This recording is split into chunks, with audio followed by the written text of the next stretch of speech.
So I'd like to end the session looking at patient pathways to access. Aneb, have patients approached you? I think you've kind of already touched on this in terms of looking to seek unlicensed medication for early access.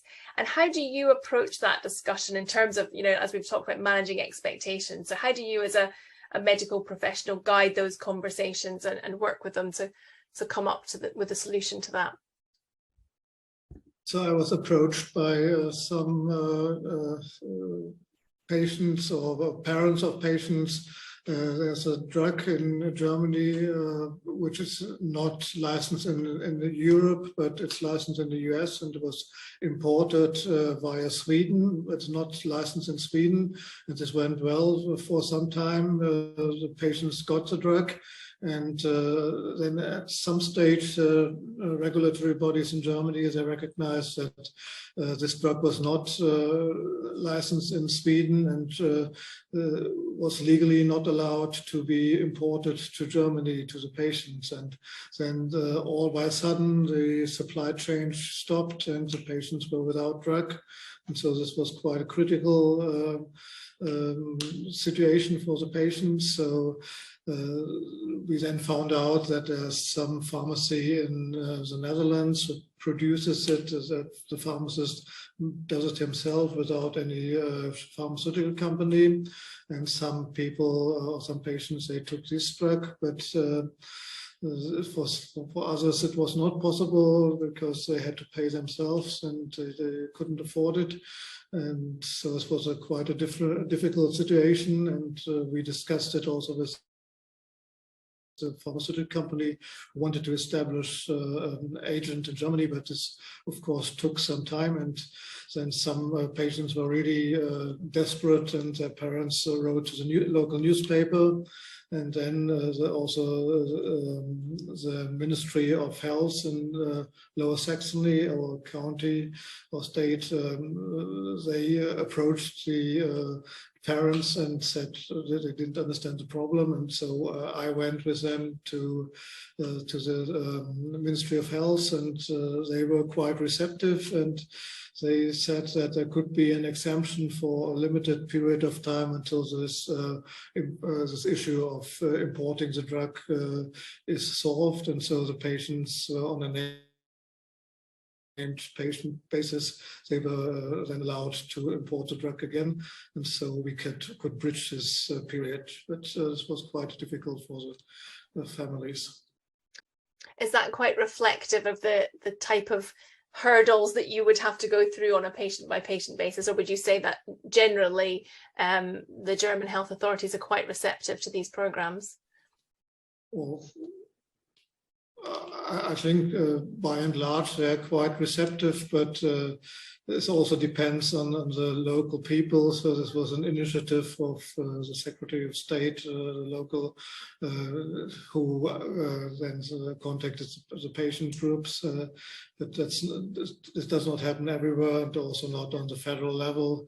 So you can't say in general that the authorities are receptive, but they have, of course, realized that there are many people with rare diseases which have serious and comprehensive unmet needs, and they have also installed some agencies who will care for people with rare diseases, or will facilitate research and development of drugs for rare diseases. But of course this is a complex problem, complex issue, which also involves many stakeholders, and so there is progress in the development and supply of medication, also in the context of early access programs from the government, but still there are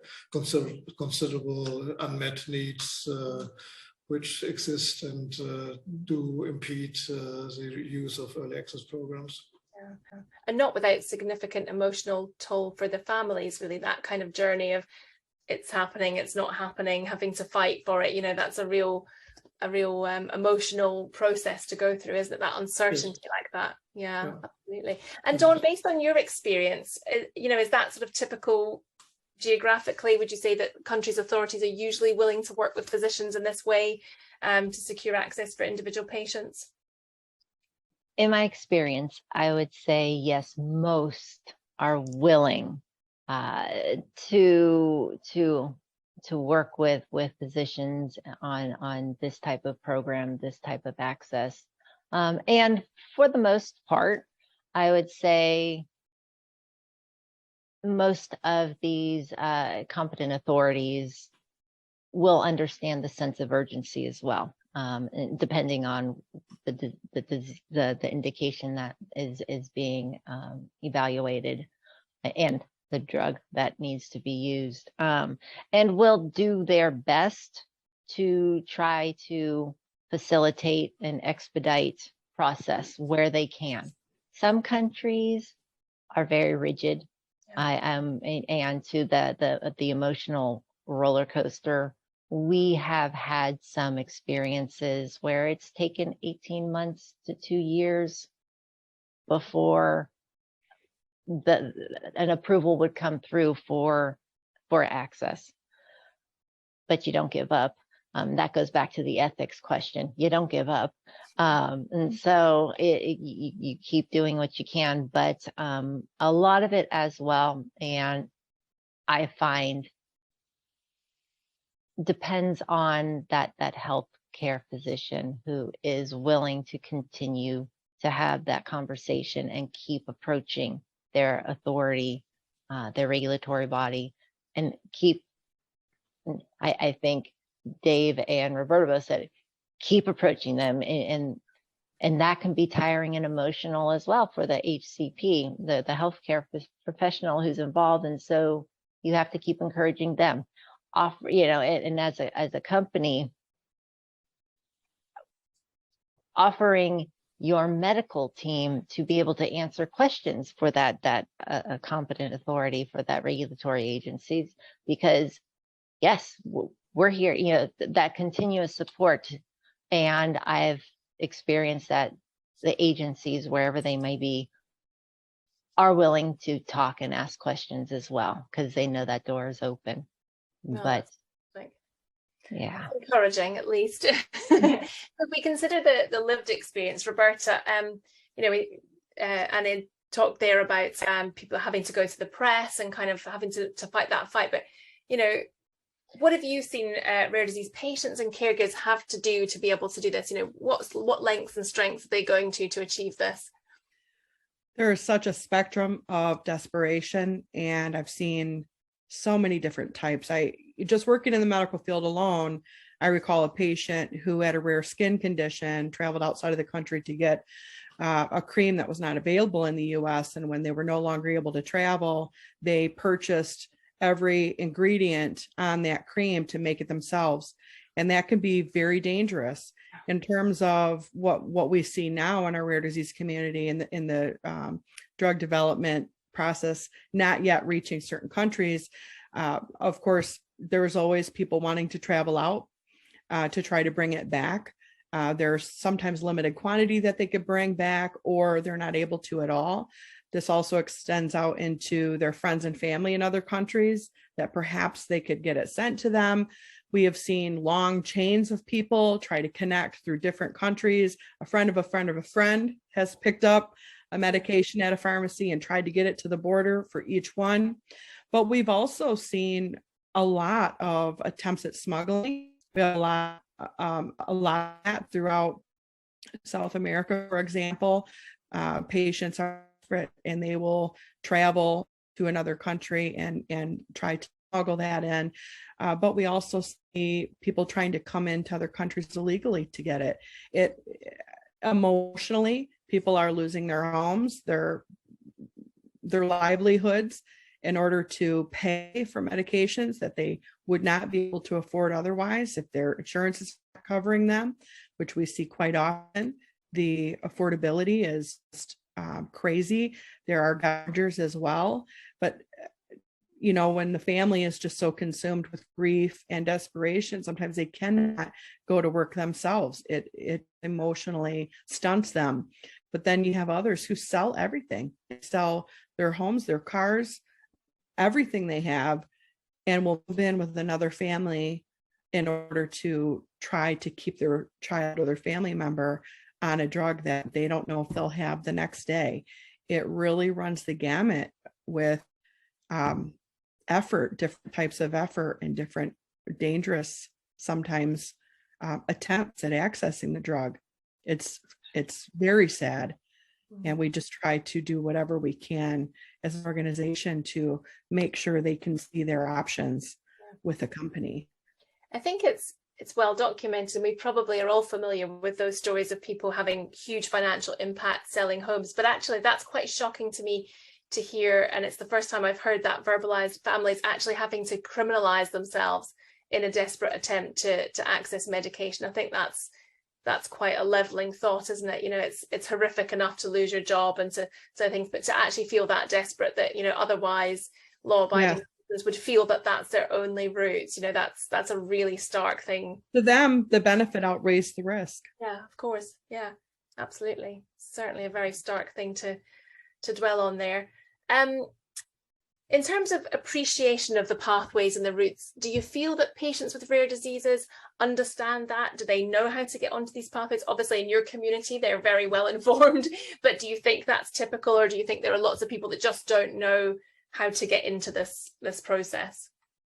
You know, I think there's, you know, we always like to say there's 11 ways to show somebody how to do something or to send the information, but sometimes these other areas of the world, they are not plugged in no matter how many times you try to communicate it, and so they don't see the pathway very clearly. And it's really on us to try so hard to connect to the clinicians and to the patients around the world so that we can always distribute information, but it is not lost on us that patients don't always get that.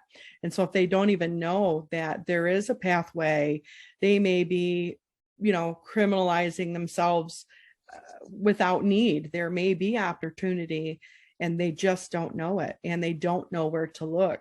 And as we find, you know, the internet is a wonderful blessing, but in the same aspect, not every country has access to these, or, you know, they don't have the money to pay to have access. So it's really, that's where it becomes important to really seek out and find the clinicians who can spearhead the communication and the information to you and to the company. Yeah, thank you. And Dave, if I can end on with you on a final question, how can patients be educated about EAPs and how they work, and what needs to be put in place? You know, from your perspective as a patient advocacy officer, how do we get to the point where they have access to that and we're not seeing these situations of people criminalizing themselves and not knowing where to turn? Well, you know, as been mentioned by Professor Dawn and Roberta, obviously working with the patient organization on your specific disease, and really reach out to them to see. Also the HCP, I mean, the HCP sometimes has a contact into the biopharma company to try to figure out, is anything being done? Can something be done about that? Don't be afraid to reach out to a company. If you hear that a company is working in that disease space, reach out to that company. And as they said, you have to keep going. Don't just send one email, one text, whatever. I mean, you really need to reach out and contact. There are also some of the umbrella organizations, such as NORD, Eurordis, CORD, the Canadian Organization of Rare Disorders, that have ways, Global Genes, that they may have connections, not only information on their website, if they have access, as Roberta said, but also the way that you can reach out to them, because they have contact to sort of connect with the pharmaceutical company. And even some of the regulatory, as I mentioned earlier, some of the regulatory bodies may have some information. You know, always check their websites, the clinicaltrials.gov in Europe, the clinical trials registry, just to see if something was listed, because it does have to be listed for an EAP program. And you know, the thing is, don't be afraid to use the different words. I mean, sometimes people may hear expanded access, compassionate use, expanded compassion. You know, use all the words, all the terminology to really get a sense of what's going on out there, and if there's a program set up. And as we've talked here, you know, it is complicated, and as Dawn said, sometimes it takes 18 months. It takes time, unfortunately, but usually if you just keep after people, their hearts are in the right position. It's just making sure how those dots are connected. Yeah, sure. Thank you so much, Dave. Becky, can you share the results from our last poll on real world evidence? Oh, great. 91% Pamita. That's encouraging. I think it should be a standard practice. So fantastic. Thank you very much. So last poll before we go to questions. Do you want to pop that up for us, Becky? How useful have you found this discussion in growing your understanding of the knowledge of the topic? It's been really fascinating. I think we've certainly, I've personally learned a lot. And I think it's really great to hear everyone kind of bouncing their thoughts off of each other. So thank you. While that goes on, I'm going to see if I can get into the questions. Looks like we've had quite a few questions. So let's see. Oh, fantastic. So 83% think very helpful. Yeah, up to 86. Fantastic. Thank you very much. Great. That's what we like to see. Okay, let me just have a look through these questions. Do you feel there is a need to be a new strategy for the very likely long-term recession closing in that will further offset the limited access for low-income patients experience, leading to poor prognosis, quality of life for existing and marginalised groups? Great question. Obviously, global events may well be taking us down a particular route. Does anyone want to pick up that question? Maybe it might be one for you, John, perhaps. But I think, there is a lot of factors going on right now in the world in terms of things like recession and impact on patient and patient communities. I think part of it comes down to the expectations that, where companies can, I think they're making the effort to do that. But I think it is important, not just, we talked earlier about developing countries, but even in countries where, medicines are more widely available, and thinking about different strategies and different approaches for those particular patients. I mean, I'm not speaking on behalf of all pharmaceutical companies, but certainly, they're still having some of the same challenges. But again, I think it is something, worth considering. Yeah.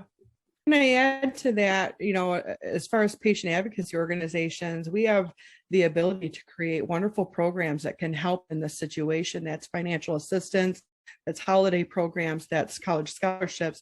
These are the key times right now to be implementing those so that you're helping these patients get a leg up, but also maybe offsetting some of the problems in access to medication by helping them afford some of the medications or afford the travel to get to the clinical, areas down the road. I think these are key programs that can really help in these situations. Yeah, absolutely. Thank you. And I also wanted to say, don't be afraid to ask. I mean, sometimes there's some hesitation.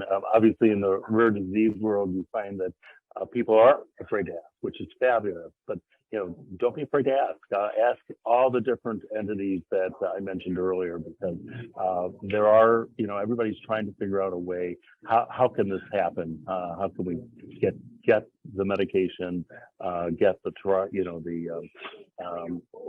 anything in the expanded access to patients? Yeah. Absolutely, thank you. Another really great question here. I think perhaps maybe one for John and Dawn, but see who thinks they want to pick it up. So I'm curious about the group's opinions are regarding publicising the existence of an access programme for a specific product.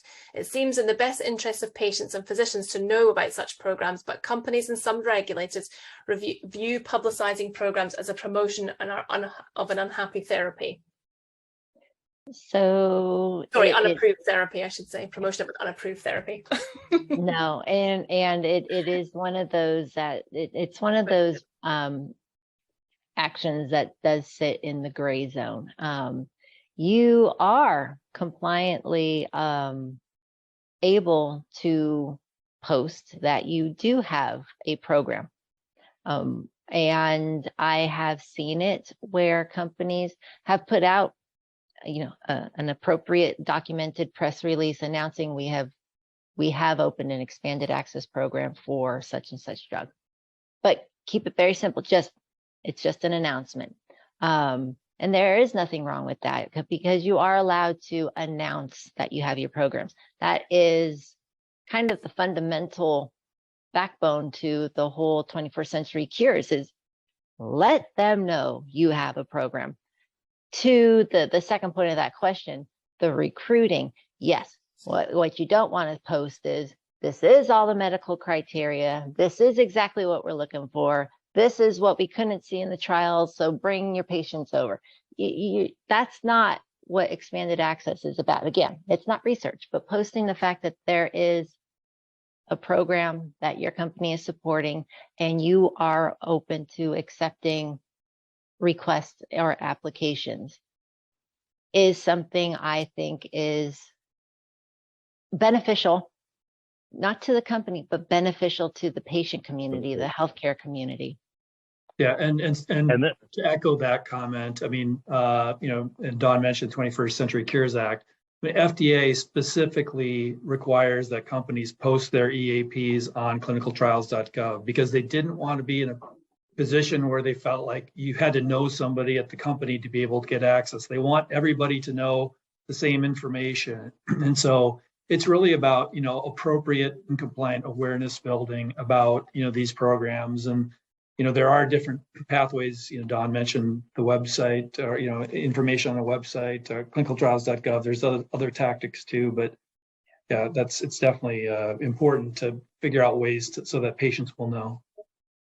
It's one of the reasons I mentioned earlier that I try to find out who their HCP is, because medical to medical can talk about these things. And so really Absolutely. connecting the medical side to have discussion and all that, it's a really important part, I think. Fantastic, thank you. Just one other quick comment here. So someone has said many local doctors are not aware of an EAP and patients usually have to educate them. Yeah, fair response, I think. And maybe if we've got time for one more question, it's a few more, but we'll just do one more now, I think. How do companies decide on new countries where they will offer an EAP? Do patient advocacy organizations guide that, help the decision making on that? Well, what I can talk about from my experience, I have never been in a situation where I have been limited to which countries we would accept requests from. Just because of the companies that I have worked with believe that it is the patient you don't know who's in the farthest corner of the globe who will have no other option to that potential treatment. But how would we know that they're there? So you don't just cut off part of the map. But that goes back to the other questions that we were talking about before. Is it going to be easy to get there? Probably not. But does that mean that it kind of goes back to the ethics question as well. I have been fortunate to be in a situation where we have not cut out part of the map and said no.